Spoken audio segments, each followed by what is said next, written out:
안녕하세요. PP 채널입니다. 오늘은 성경에서 말하는 용서에 대해 함께 나눠보고자 합니다. 마태복음 18장 21절에서 제자들과 함께 있던 베드로는요, 예수님께 이렇게 묻습니다. 주님, 형제가 잘못을 하면 몇 번이나 용서해야 합니까? 이에 예수님께서요, 이렇게 말씀하십니다. 7번씩 77번이라도 해 주어라. 혹시요, 이 말을 듣고 7 곱하기 77을 생각해 보신 분이 있을지도 모르겠습니다. 제가 예전에 그렇게 생각해 봤던 것 같아요. 대량만 계산해도 500번이 넘더라고요. 굉장히 많은 횟수죠. 네. 문자적으로 이해해서 대략 계산만 하더라도요, 정말 많이 용서해라 라는 뜻을 가졌으면 우리는 알 수 있습니다. 하지만 성경에서 말하는 것은요, 이런 횟수의 개념이 아니라 완전수 7을 계속적으로 반복함으로 할 수만 있다면 계속해서 내 형제의 잘못을, 내 이웃의 잘못을 용서해 주어라 라는 뜻을 가지고 있습니다. 이 말씀 후에요, 주님은 한 비유를 들어주십니다. 그리고 이 비유를 통해서 나에게 잘못한 형제를, 그리고 나에게 잘못한 이웃을 용서해 주어야 되는 이유에 대해서 설명해 주십니다. 용서받을 수 없이 큰 죄인인 너가 하나님의 큰 은혜로 용서받지 아니하였느냐. 그러니 이와는 비교할 수도 없이 너무도 작은 내 이웃의 잘못을, 내 형제의 잘못을 용서해 줄 수 있어야 한다. 예수님께서는요, 자신의 사람들에게 하나님의 큰 은혜로 용서를 받았으니 너희도 너희 형제의 잘못을, 너희 이웃의 잘못을 용서해 주어라 라고 말씀하십니다. 그러니까 용서받은 자로서 용서를 베풀라는 것이 바로 예수님께서 말씀하신 용서의 원리입니다. 이 내용도 너무 중요하지만요, 오늘 함께 나누고자 하는 주제의 내용은요, 이게 아닙니다. 오늘 함께 나누고자 하는 내용은 용서의 조건입니다. 성경에서 말하는 용서는요, 무조건적인 게 아닙니다. 조건이 있어요. 용서에는 조건이 없다라고 생각하는 것은요, 잘못된 생각입니다. 제가 예전에 몇몇 교회에서 용서에 대한 설교를 들어본 적이 있었어요. 그때 듣기를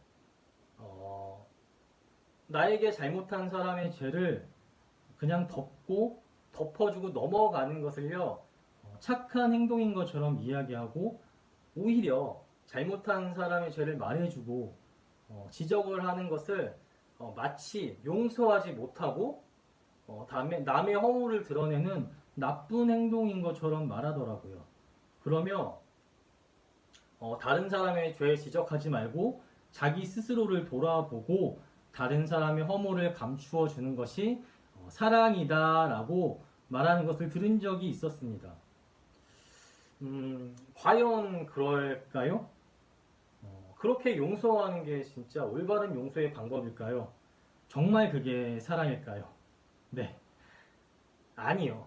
성경에서는요, 그렇게 이야기하지 않습니다. 진정한 회개와 사과 없이는 용서가 없다고 성경에서는 분명히 말합니다. 마태복음 18장 15절에서 20절 말씀을 보면 예수님께서는 형제가 잘못을 하면은 그에게 가서 그 잘못을 말해주라고 이야기합니다. 그래서 깨닫고 회개하도록, 그래서 사과하여 용서받을 수 있도록 사랑하는 마음으로 형제에게 가서 그의 잘못을 말해주라고 합니다. 근데 듣지 않는다. 회개하지 않고 계속적으로 죄를 범한다? 그러면은 이제는 내가 이 사람에게 회개를 권고했다는 것을 증언해줄 증인과 함께 가서 그 사람의 죄를 말해주라고 합니다. 근데도 또 듣지 않는다. 그러면은 이제 교회에 가서 이야기하라고 합니다. 그러면 이제는요, 교회가 이 사람의 잘못을 말해주고요, 회개를 권고하고 회개를 명령합니다. 근데도 또 듣지 않는다. 계속해서 회개하지 않고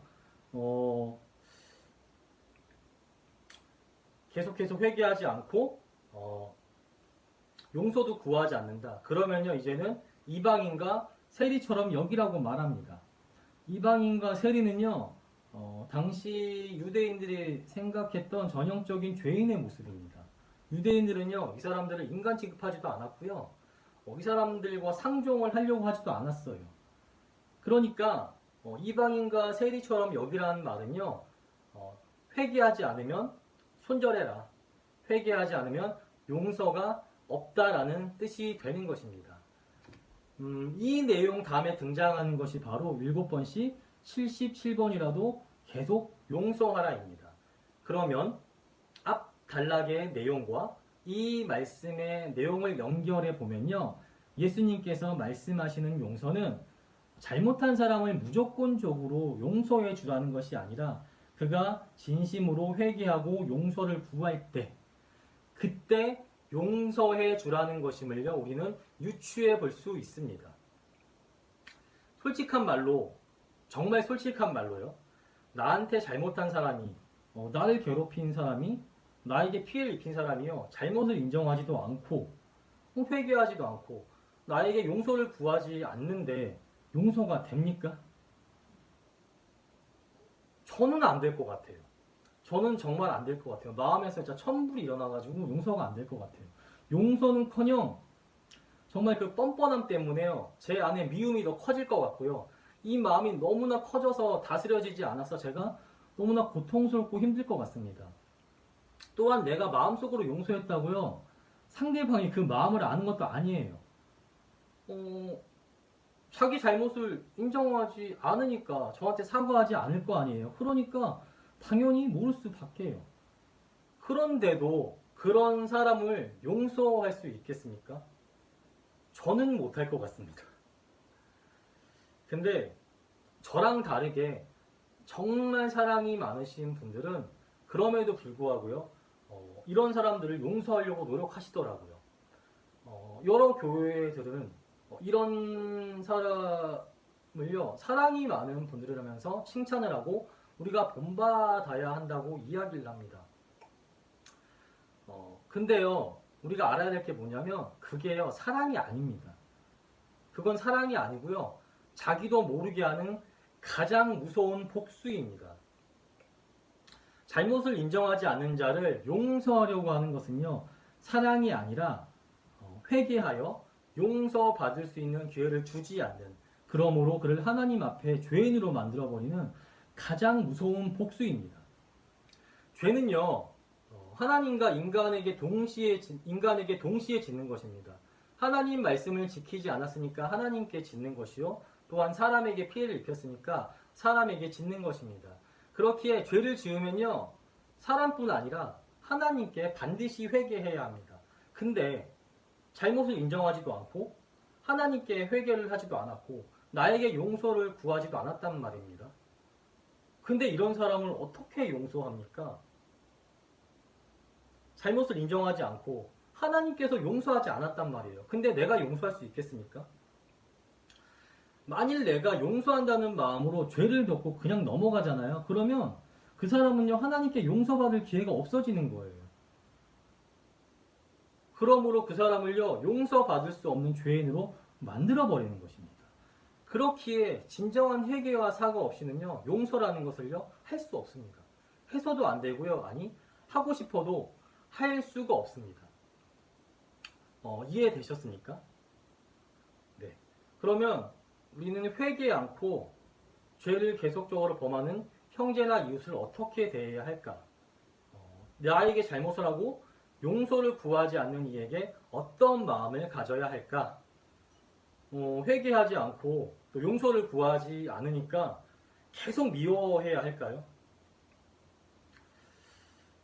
회개 않고요, 용서를 구하지 않는 자에게 우리가 할 수 있는 최선은요, 그 사람이 죄를 깨닫고 회개하여 하나님께 다시 돌아오기를, 그리고 사랑하는 마음으로 그 사람의 죄를, 그 사람의 잘못을 말해줄 수 있는 용기를 달라고 하나님께 기도하는 것밖에 없습니다. 또한 그 사람의 죄로 인해 상처받은 내 마음을 주님께서 치료의 손길로 만져주시고, 그래서 나중에 그 사람이 잘못을 깨닫고 나에게 진정으로 용서를 구할 때 더 이상 미워하지 않고 그 사람을 용서할 수 있는 마음을 달라고요. 기도하는 것밖에 없습니다. 그거밖에 없어요. 우리가 할 수 있는 게. 제 생각에는요. 그게 가장 최선인 것 같습니다. 잊지 마세요. 용서는요. 무조건 할 수 있는 게 아닙니다. 진정한 회개와 사과가 없이는요. 용서를 할 수 없습니다.